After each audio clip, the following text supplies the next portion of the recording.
जादुई कुएं। एक बार राजा कृष्णदेव राय ने अपने गृह मंत्री को राज्य में अनेक कुएं बनाने का आदेश दिया।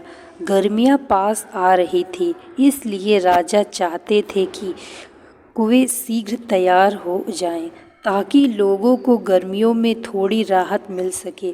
गृह मंत्री ने इस कार्य के लिए शाही कोष से बहुत सा धन लिया। शीघ्र ही राजा के आदेशानुसार नगर में अनेक कुएं तैयार हो गए। इसके बाद एक दिन राजा ने नगर भ्रमण किया और कुछ कुओं का स्वयं निरीक्षण किया।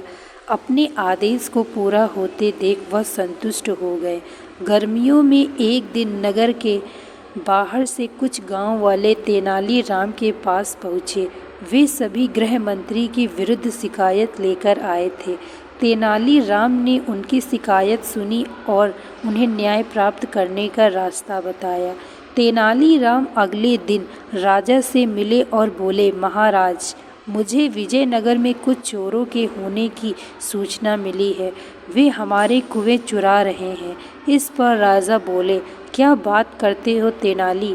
कोई चोर कुएं को कैसे चुरा सकता है? महाराज, यह बात आश्चर्यजनक ज़रूर है, परंतु सच है। वे चोर अब तक कई कुएं चुरा चुके हैं। तेनालीराम ने बहुत ही भोलेपन से कहा। उसकी बात को सुनकर दरबार में उपस्थित सभी दरबारी हंसने लगे।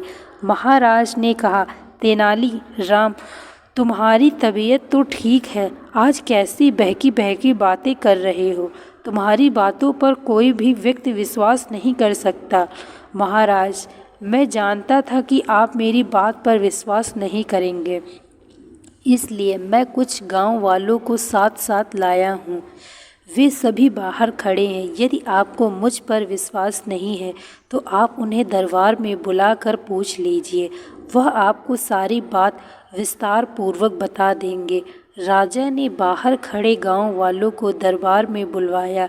एक गांव वाला बोला, महाराज, गृह मंत्री द्वारा बनाए गए सभी कुएं समाप्त हो गए हैं। आप स्वयं देख सकते हैं। राजा ने उनकी बात मान ली और गृह मंत्री तेनालीराम कुछ दरबारियों तथा गांव वालों के साथ कुओं का निरीक्षण करने के लिए चल दिए।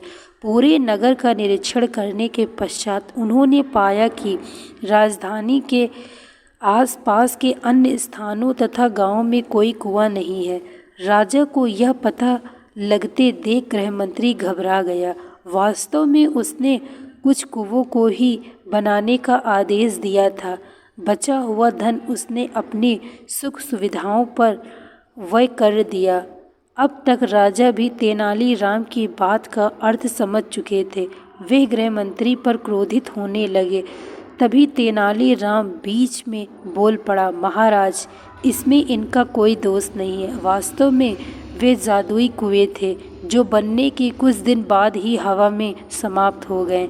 अपनी बात समाप्त कर तेनालीराम गृह मंत्री की ओर देखने लगा। गृह मंत्री ने अपना सिर शर्म से झुका लिया। राजा ने गृह मंत्री को बहुत डांटा तथा उसे 100 और कुएं बनवाने का आदेश दिया।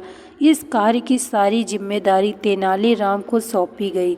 दोस्तों, मैं आशा करती हूँ आपको यह कहानी अच्छी लगी होगी। यदि कहानी अच्छी लगी हो तो वीडियो को लाइक तथा चैनल को सब्सक्राइब अवश्य करें। Thank you so much watching this video. Like, share and subscribe.